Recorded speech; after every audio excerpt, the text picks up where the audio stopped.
In our chapter on graphs, section 2.2 is a quick review of graphing equations with two variables and intercepts. One of the simplest ways of graphing an equation is to plot points, where values are chosen for one of the variables and the corresponding value of the remaining variable is determined using the equation. And these points that we find are said to satisfy the equation because they produce a true statement. They're solutions. They're also points on the graph. Okay, example 1, we have the equation y equals negative x plus 3. We're to graph that by completing, it says the following table, but we'll make our own table, plotting the points and connecting the points with a smooth curve called a line. This is a first degree equation. X is raised to the first power, and that is a linear equation, right? And so the graph will be a line, and in mathematics, we call that line, even though it's straight, it's actually part of our set of curves. Okay, so here it is. Let me just rewrite it so we can see it better. And we're going to make a table. I'm sure you've done this before, where you select values of one variable and calculate values of the other. Now, how many points do we need to determine a line? Yeah, you just need 2 points. However, it's always recommended to get 3 because if your 3 points line up in a straight line, then you know you haven't made a mistake. If you get 2, one of them could be incorrect and you would never know. So we will get 3 points. Okay, in this case, y equals negative x plus 3. Is it going to be more efficient to choose x's and calculate y's, or to choose y's and calculate x's? Well, we'll want to choose an x and calculate the y since y is by itself. Is it incorrect to put in 7 for y and solve for x? No, it just takes more work. Okay, so because y is by itself, I'm going to choose x's. I like to choose negative numbers, 0 if I can, if it's in the domain, and positive numbers. So I'm going to choose negative 2 for x. In other words, y then will be equal to, it's negative x, negative 2 plus 3. Of course, that's 2 plus 3, or 5. So there's an ordered pair that is a solution. In other words, it's on this line. X is negative 2, y is 5. Let's choose 0. And of course we get 3.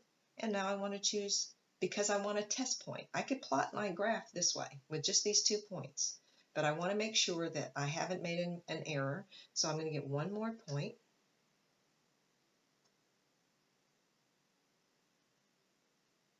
And if they line up, I'll feel pretty good about my graph. X is negative 2, y is 5, x is 0, y is 3. And so I could draw the line now, but 2, 1, and I see that they do line up. So let's get my ruler. Now lines continue on and on. It's not a line segment, it's a line. So that means it has arrows on either end. Okay, so we have plotted the points and connected the dots.